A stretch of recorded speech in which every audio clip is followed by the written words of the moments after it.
The big thing is to make sure that it goes down safe. It's not telling people what they can do and what they can't do. It's more explaining that we just want it to go where no one gets hurt. That's basically direct orders from the band. Okay, what do you do that's so different than other security chiefs? We don't believe in violence at all. And if somebody's getting out of control, we talk to them. We just make them aware that we know the music pumps them up. We know that it takes them to another level. But at the same time, we're all human beings, and we expect everybody to treat each other the same. And if somebody gets out of control a little bit, we give them the benefit of the doubt that the music wound them up a little bit. And then we just have a conversation and it goes right back in, goes right back into the audience. What made you guys go back to your roots and get really heavier? Was it the new drummer, or was it what you guys all wanted to do, or is it what Lombardo did not want to do? Hello. Next question. That's what I like to do, man. It had nothing to do with Lombardo. A little kid. All right, dude. All right. Don't burp. How many drums you got? 1 or 2? Bye-bye. How many drums you got? I got 10. Got 10 drums. 10 drums.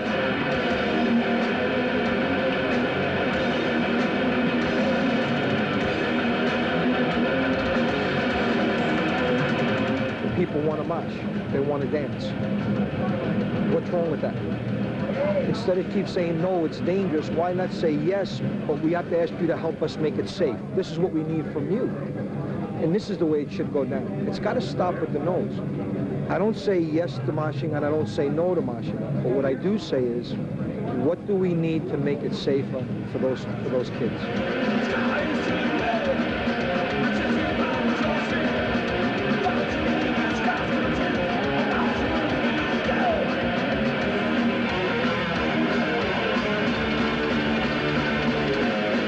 I felt if we could do it at this level, at the intensity of this audience, then there's no excuse why it can't be done at any show.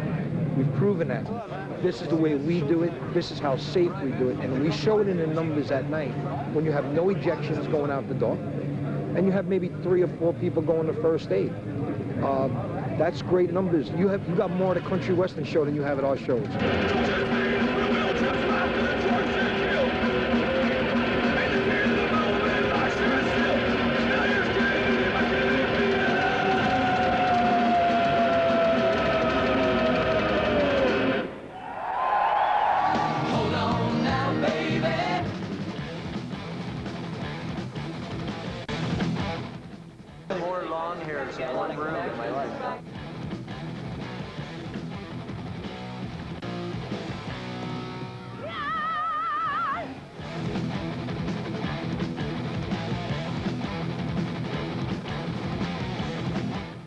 How do you feel about Black Sabbath getting back together again with Ron JPL?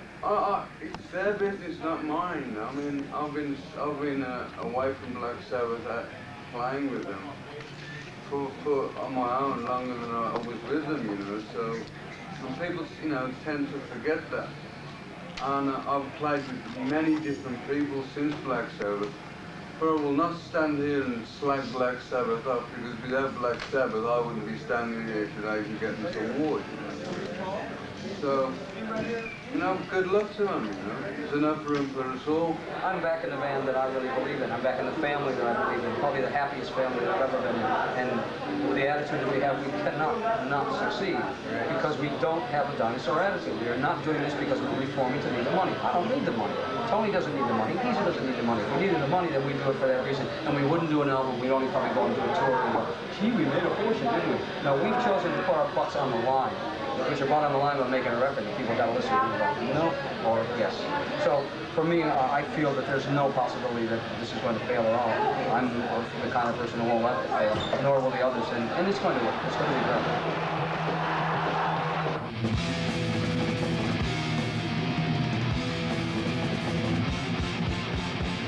First with like bands like Black Sabbath and Motorhead, and then came more like bands like Hellhammer and more like violent bands like Venom, and also a lot of hardcore influence, which is like Discharge, GBH, a lot of Finland bands. It was like a whole mix of like the underground music at that time.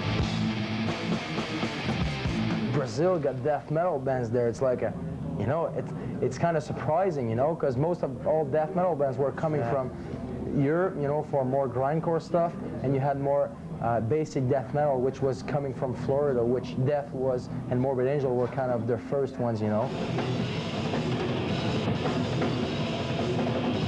Fast drumming, real crunchy guitars,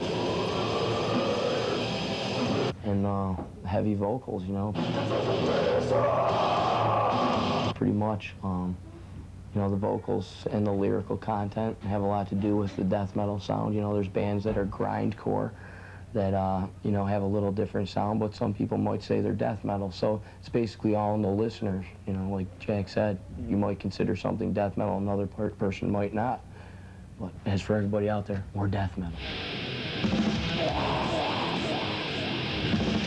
Grindcore is a little more of like a hardcore edge to it, you know. They sing a little bit more about politically involved lyrics and things like that.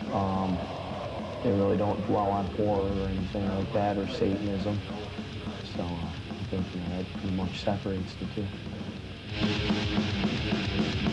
Wow, it's a real extreme music, and it's a mix of like hardcore music, like which is like real like adrenaline, and with some lyrics which like have a lot to do with violence and things like that, things that we live in Brazil. It's energetic music. Gets the adrenaline flowing. You gotta love it. You gotta love it. It's some.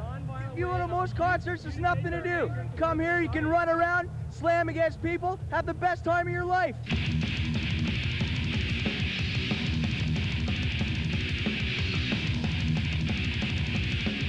Entombed. It's a heavy band.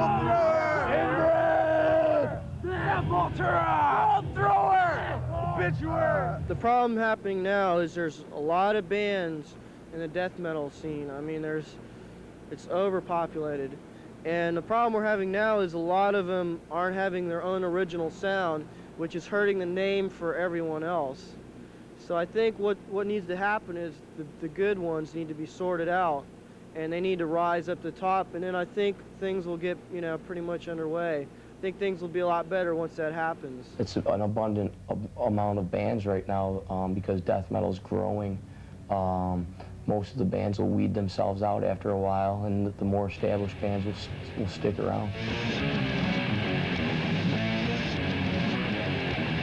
We're trying to expand into classical fields too. We're trying to combine death metal with classical feeling to get that more spiritual, divine feeling in the music.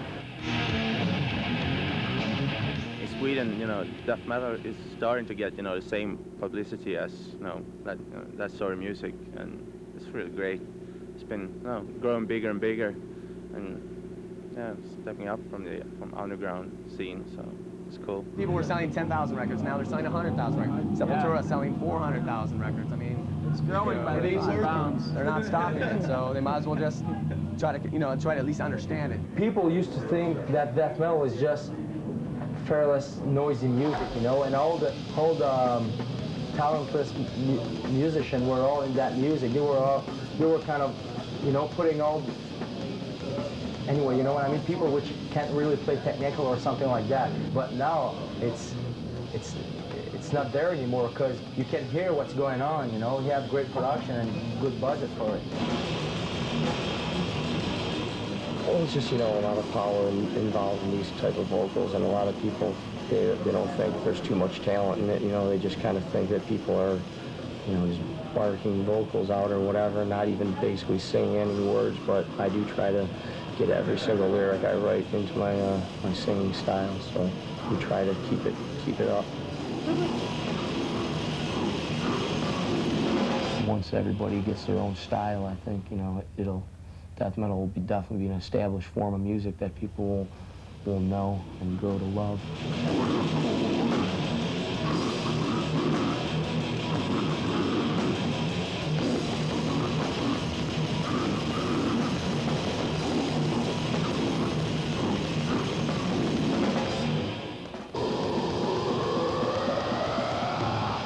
death metal band, you're mostly influenced by basic stuff. So yeah, 2 years ago, death metal was always talking about real gory things. Gory stuff, you know. Blood all over, guts all over, kill everybody. Now we're more mature in what we do. We write brutal stuff, but we try to put a lot of time and stuff into it. And like I said, we usually deal mostly all in fact, or subjects that are based on fact, or have some theory behind them. And we actually go to the library and research our our lyrical content. Just think up the lyrics just like Stephen King or Clive Barker or any other horror novelist or anybody else would do, except I shorten it and I go right to the point instead of putting so much fill in the blanks, I just go right to the point with the lyrics, and it's up front and brutal for everybody. It does reflect something, and what it reflects, I think, is a sort of nihilistic despair. You're attacking convention, you're attacking... Right now, people think that death metal is like just talk about Satan and things like that, but it's kind of lame. We aren't devil worshippers or nothing like that. Nothing comes before us, no God. And if we worship Satan, that would be putting ourselves before a God, or putting a God before ourselves, and that's not right in our viewpoint. Anything I've written about satanic lyrics is make-believe, and I don't have a problem with telling kids that, because maybe they'll save a problem in the long run, Now I'm just saying enjoy it for what it is, because that's all it is. It's all symbolism. It's everything represents something, and the drinking of blood is representing drinking life. It's just like the Catholic religion, which I'm somewhat familiar with. It has so many things that are symbolistic. It's all these names mean something, and it's not to be taken literally. When I read the lyrics, what I see is a lot of anger.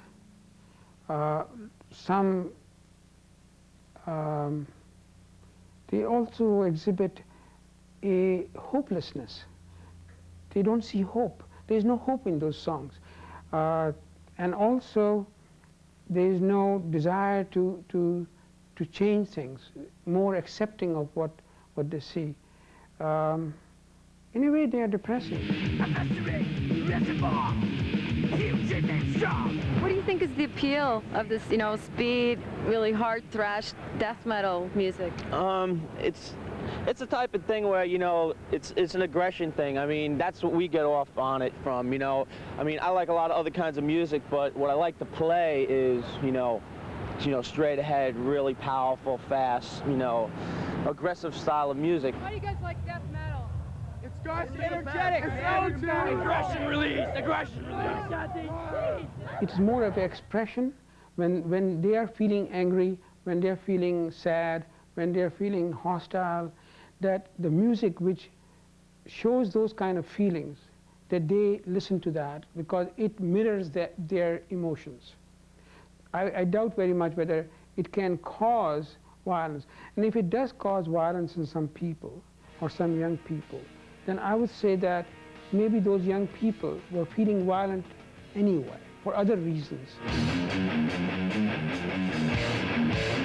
Adolescence, man. That one word alone should tell you why they're into the music. Parents don't like it, so kids love it.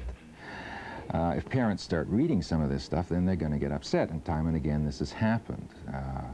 So that music has a particular force in our society that leads people to get very excited and very upset over this.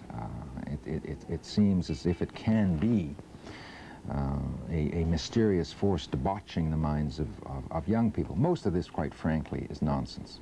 Most of it is nonsense. It is very easy to target in upon particular groups and attack them and say, oh, this is bad, oh, this is leading to moral decay, and so on. But there's very, very little proof for this.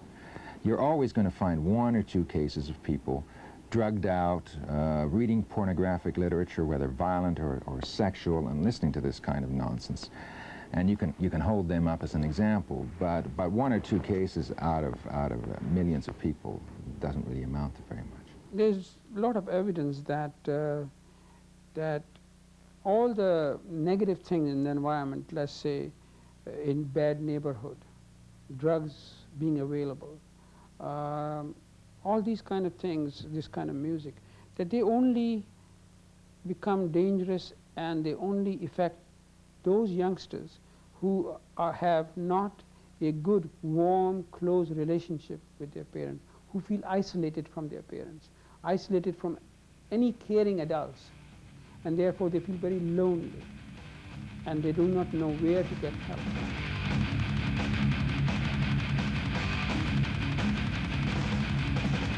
What do you tell your kids? Hey, you can't listen to that, you know, by looking at a cover. Hold on, man. See, because first of all, you have teachers, you have parents, you have all these authority figures with kids saying, hey, you can't do this and you can't do that.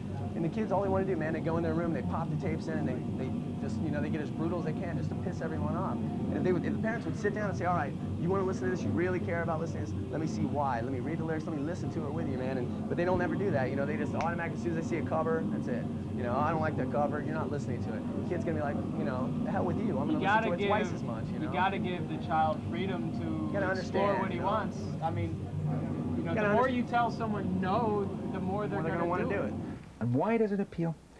Because young men are trying to work out their masculinity and their independence. And they like violence, and they like things that are definite and clear, and if they don't find it in one source, they'll go to something else.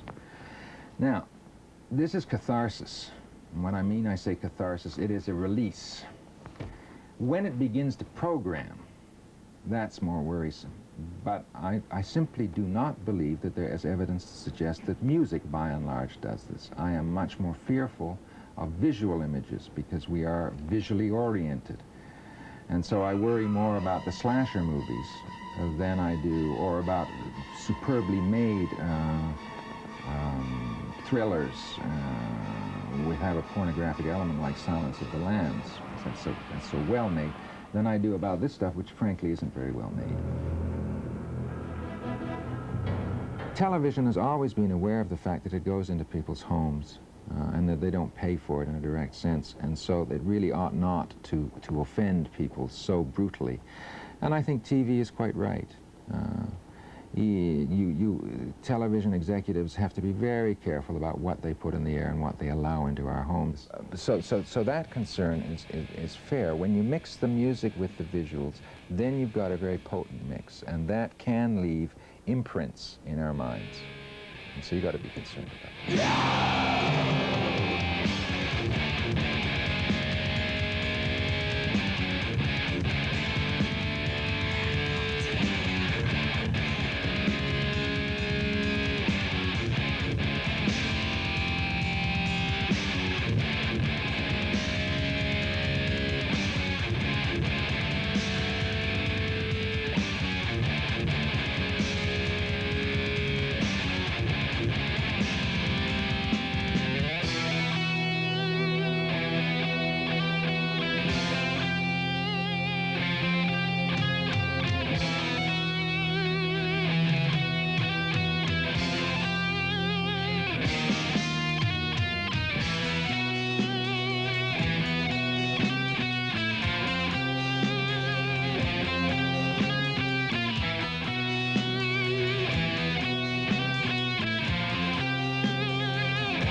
Scotty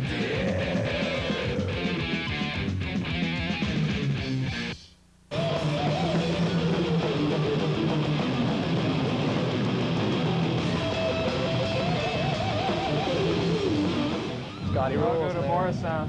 Best kick drum sound in the world. Yeah, Scotty's great. It turned into such a big thing. You know, it started with the first Obituary and then Atheist, and then Sepultura went, and then So Scotty was still going to school whenever. Yeah, he was still going to school. He was still in school like when $5 an hour when he did our first demo album. and stuff. Then he became like Mr. Now he's Producer. like Joe Producer now. He's Great guy. very cool guy. Super One of the nicest guys. in Everyone will business. tell you that. I've never heard anyone say anything bad about him. Great studio. It's just a great place. Seattle's got that, whatever, their new renaissance, whatever. Yeah. And Florida's got death metal, and New York City's got serious hardcore, and, you know, it's different all around the country. And people are just starting to mix together, so there's more people of each at shows.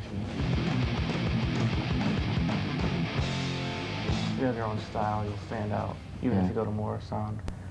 I mean, the reason for going to Morrisound is just because it's the best studio in the world for this type of music, and there's no one better than Scott Burns to produce records, you know.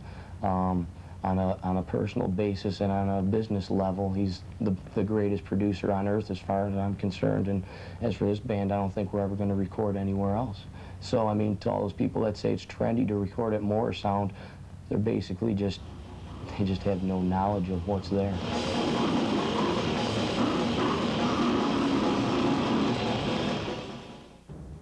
Yeah, that's right. Florida has been the mecca for death metal, and especially with guru Scott Burns, who we've got right now on the line via the telephone from Tampa, Florida. Hi, Scott. How are you doing?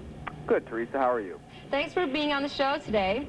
A lot of people know about you, a lot of death metal fans, and don't know your work, and I wanted to know what you're producing right now. Who are you working with? Well, we just finished Obituary, and still working on the new Deicide album. Oh, yeah? How does that sounding? It's pretty brutal. Should be a killer record. How's the production on it? Has it been improving? Yeah, I think it should sound better than the first one. You know, Glenn's changed his vocal style some. It's a little lower, a little heavier. The songs are a little faster. Steve blasts more. It should be really good. Faster, huh? Okay, Scott, what I want to know is, how do you think death metal came into being? Where do you think it came out of, and how do you see it changing in the next couple of years? I don't know. It probably came from bands like Motorhead and Venom and stuff that was on the fringe of metal, you know, back in, you know, later 70s, beginning of the early 80s. But why? Why did it go in, you know, such a more brutal route? I don't know. I just think, you know, ever since Elvis or whatever, kids always want something a little more and a little more.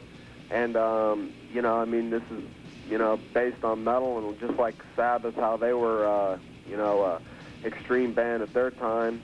You know, I mean, things just, you know, I mean, even Metallica was extreme for their time when they first came out, and I think as things progress on, just things become more extreme, and, you know, people look for something more over the top each time, and death metal happens to be it right now. So what's going to top death metal? I mean, can you think of something? Death metal, it's going to top polka metal. I don't know, accordions, and I don't know what it'll top. It'll be, you know, I'm sure it'll refine itself, and but who knows? I mean, there'll be some other form of extreme music, and maybe it won't be metal for a while. Maybe it'll go back to some type of alternative punk or hardcore scene, and then, you know, it'll revert to metal again. I mean, I think the scene might change or whatever. I mean, industrial types of music and metal seem to be melting right now. Bands like Godflesh and stuff like that, and, you know, Ministries tended to become more metal. Maybe that'll take a, you know, form. A route.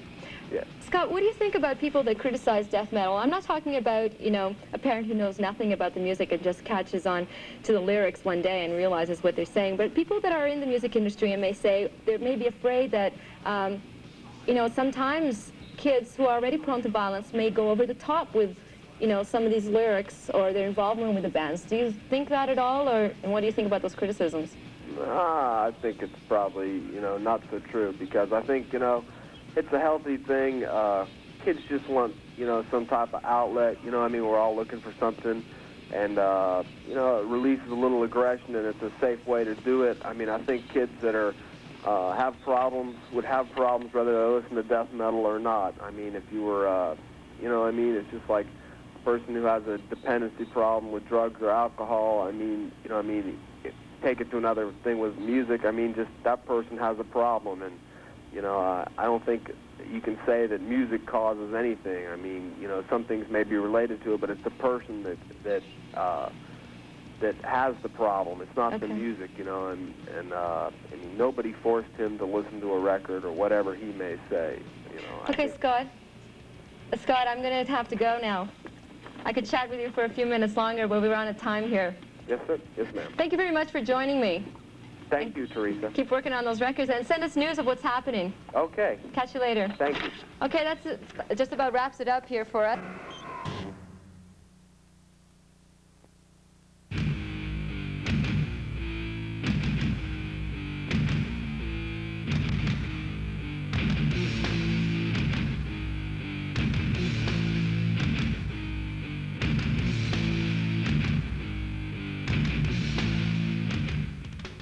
From the metal capital of the world, this is the Tampa Bay Spike, a local magazine, and today the Power 30 is going to be coming at you still from Florida. We are in Tampa at Morris Sound Recording. This is the mecca of metal world in this area. We're going to go in and check out and see what's happening.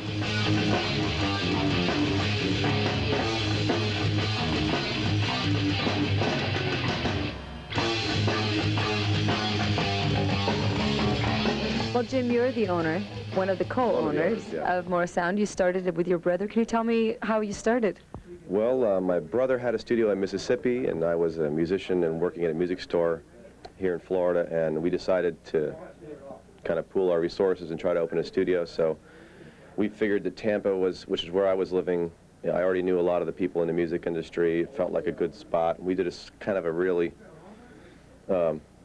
cheesy market survey to find out if this is a good location, and we both liked Florida, so we decided to stay right here and open one up. And we opened it up on a shoestring budget, and we've been building it now this is our 12th year, I think.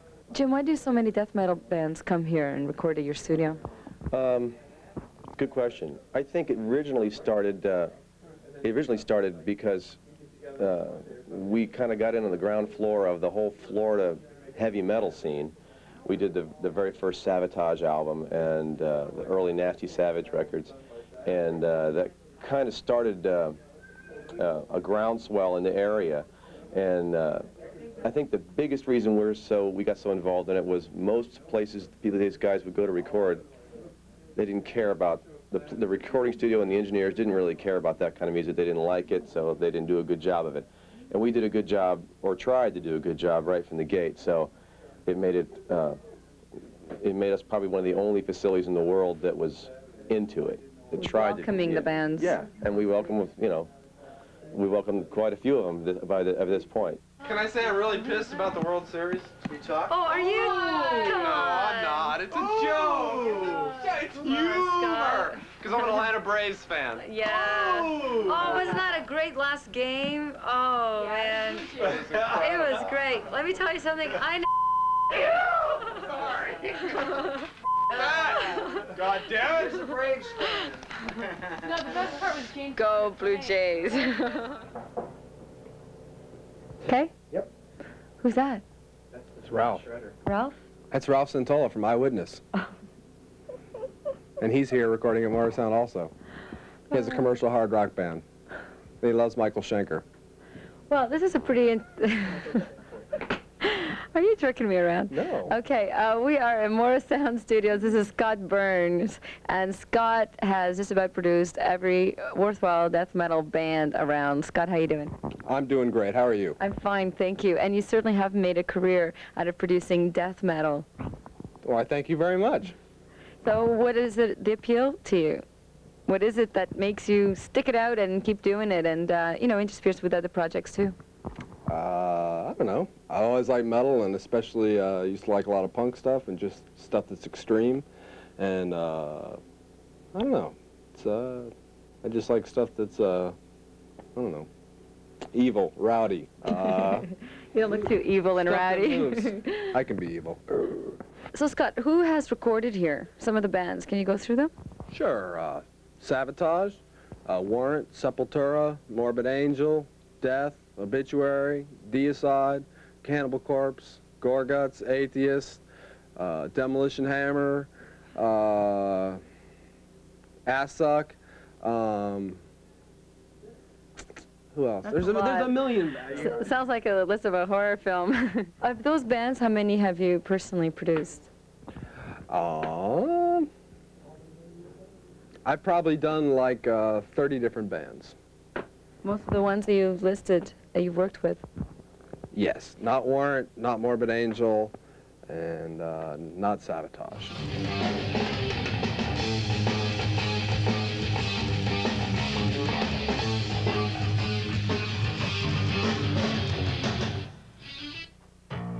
Okay, so when you're producing here, what happens? What goes on? Not so much with the technical buttons here that we were discussing before, but what goes on with the band? They sit, they play in there, you sit in here, and what do you do? What do you tell them to do? I change everything, especially bass players. No. Lots of bass players present here. Hey, there goes one. See ya. No. What do we do? Usually at the studio out there, it's the amplifiers, or if they're singing, the vocals for isolation. And what do? I don't, we just try and capture good performances on tape and let them play their music. Usually with a band like, say, Death, how many takes of each song will you do before you get the right mix that you need? I don't know. It just depends on how well the band's playing and what's going on. I mean, sometimes it can be in one take. Other times it might be 250 takes. Just depends till you get the right take. Do you put your image of what the band should sound like on the albums a lot? Like, do you have a lot of fights? Do things happen like that? Oh, everyone has fights, but we're all metal brothers united, and we come through at the end. But no, I'm serious. I mean, we have disagreements, and we try and come through and, and get the best thing. But, I mean, Chuck definitely has his idea and the band members, and I don't try and change that. I just try and add things that may complement it and all. And like I said, it's not my album, it's theirs. But I just try and give good input, and when they tell me to shut up, I shut up. Well, this Metal Brothers United, that's something very dear to your heart. Because we are Metallic Brothers United, and that's why it's not just death metal. See, look at this, right here. This sums it all up. This is part of the Metallic universe. Well, what is it? Tell me. This is the metallic grapefruit from the abysmal fires of hell, grown from my tree in sunny Florida. And these are people that we worship. King Diamond, one of the greatest metalers around, Lemmy, Rob Halford, Gene Simmons, Tom Warrior. And? I don't know who these guys are, but they look funny. So anyway, so that's why we're Metal Brothers United for Metal. Well, that's recording at Morrisound. And to show how metal we are, Chuck is on the orb. The whole universe spins around Chuck from Death. Hey, there was one thing that we talked about when we were off camera that I really wanted you to repeat about the death metal scene. Yeah. And how, so right now there are like a million bands coming out that sound like other bands. Yeah. So what's going to happen? No, I don't know. I mean, I think like any scene, there's a million. Now death metal's become really popular, and it's an inbreeding kind of thing. It's a lot of these new bands are young and they're trying, which is really cool, but they're copying bands that still exist, like Death, Morbid Angel, Obituary, etc. And because of that, the originality is lost. It's like if a band came out now that sounded like Metallica, why would you want to listen to them when Metallica still exists? And I think that's part of the problem now with death metal a little bit, is there's too many bands that sound the same. But like anything, like any type of movement, the good bands will stick around, and then a lot of the bad bands will just fade away. But I mean, it's cool that everyone is trying and that they're into it. I don't mean it in a bad way. I just mean it becomes rather derivative after a while. You hear riffs stolen from other bands that still exist. What makes a good death metal band? What makes a good death metal band? Just extreme, and they have their own sound, and fast and angry, and something that your mom doesn't like. And brutal? And brutal. It's got to be brutal. No. Hi. Hi. How you doing? I'm Teresa. Nice to meet you. I'm Chuck. How are you Hi, doing? Chuck. Very nice to meet you, finally. This is Andy. Hi, Andy. Andy. How you doing? I'm all right. How are you? Good. He's hanging out with Chuck. Chuck Schuldiner from Death. And look, Andy from King Diamond. This is a bit of a coincidence. I mean, you're from Sweden. What are you doing here? Well, I'm actually recording a bit with the guys. Which guys? Death guys. You are, huh? What project is this going to be? It's still gonna be Death, you know, Chuck's band, you know.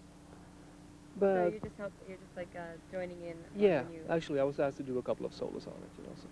Great. Well, Chuck, I have to tell you that for all your reputation as being like the death metal guru, you're far too nice and too pleasant. I wore my kitty shirt just to crush any misconceptions of death metalers being cruel to animals or anything. I'm an animal lover.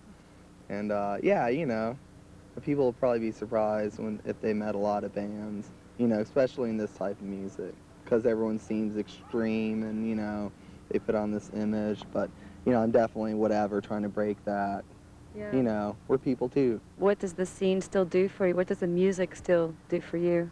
And where are you taking it, like with the new recording, for example? Well, I like to think that we're taking it to a new level each record. I want to stay musical and put in my influences, which have to do with a lot of melodic bands, anything from you know, Merciful Fate, King Diamond, to you know, a lot of bands, Watchtower, you know, Queensryche, a lot of old heavier stuff like Possessed. You know, I mean, I'm trying to incorporate all my personal tastes, influences and stuff, you know, and let them come out. I'm not into holding back, trying to live up to a certain reputation of being the heaviest. You know, I'm not out for that. You know, I'm into a lot of different types of music, you know. What about what's happening with Merciful Fate? Merciful Fate is recording in Dallas right now with the original lineup except for the drummer. I don't know the guy's name, but they have been in the studio for like 2 weeks, I think. And they'll be done in about 3 or 4 weeks. And I don't really know what's going to happen with it, but what I know is that this album is going to be released, and as soon as it's released, we're going to continue to start working on the King Diamond thing. So it's just in the back burner for now?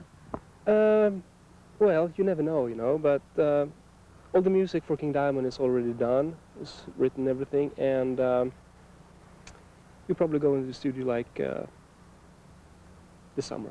What's the name of the album going to be? Spider's Lullaby. Spider's Lullaby. Yep.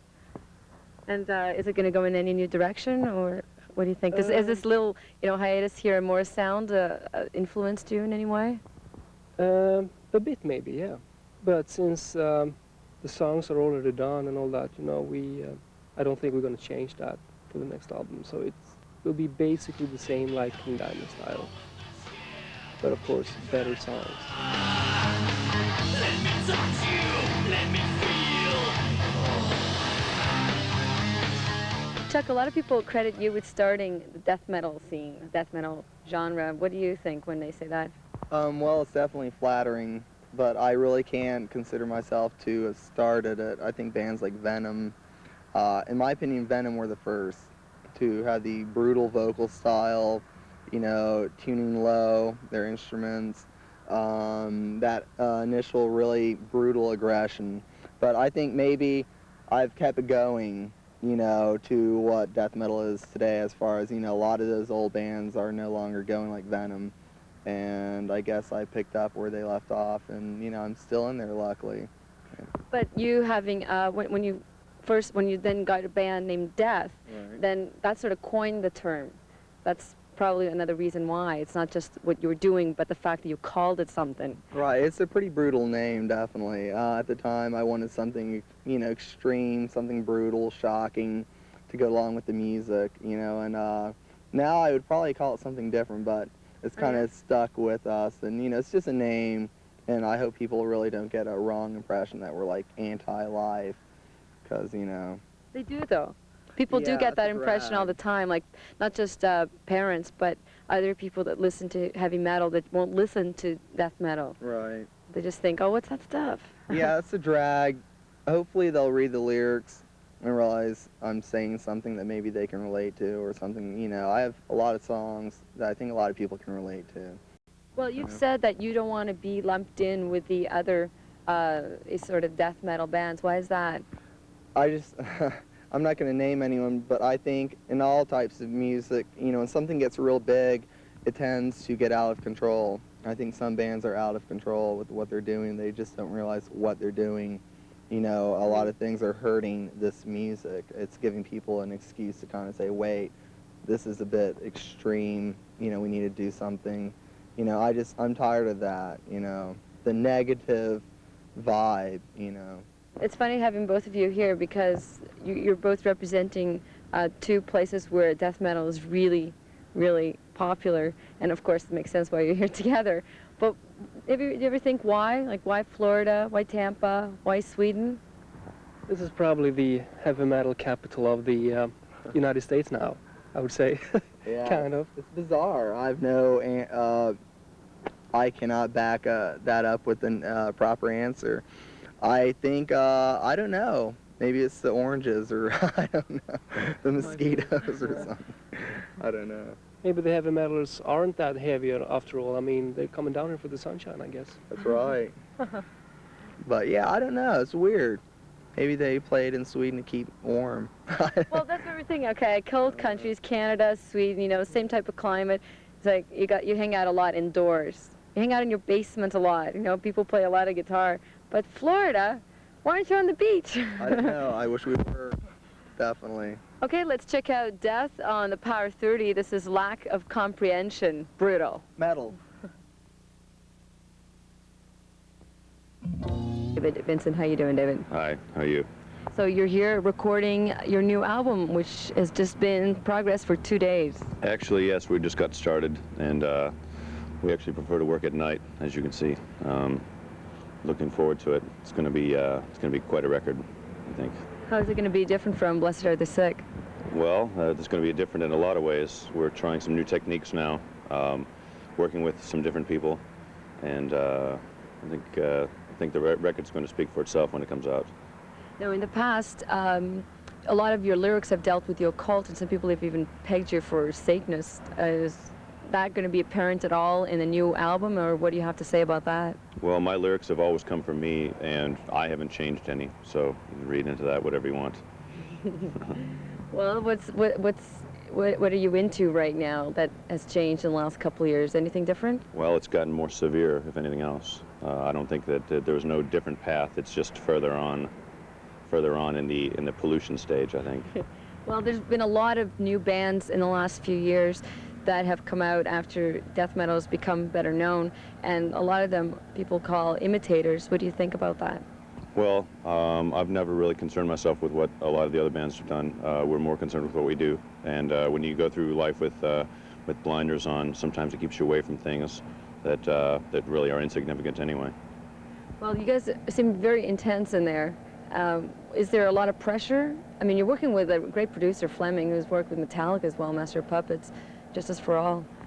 Well, Fleming is certainly wonderful to work with, and we do put a lot of pressure on ourselves to exceed some of the things we've done in the past, as well as to get ourselves in the type of mood that we need to deliver the kind of performance that we want to. So it is very tense, and it's something that we need to really just put our noses to the grindstone and get in there and really turn out some brutal stuff.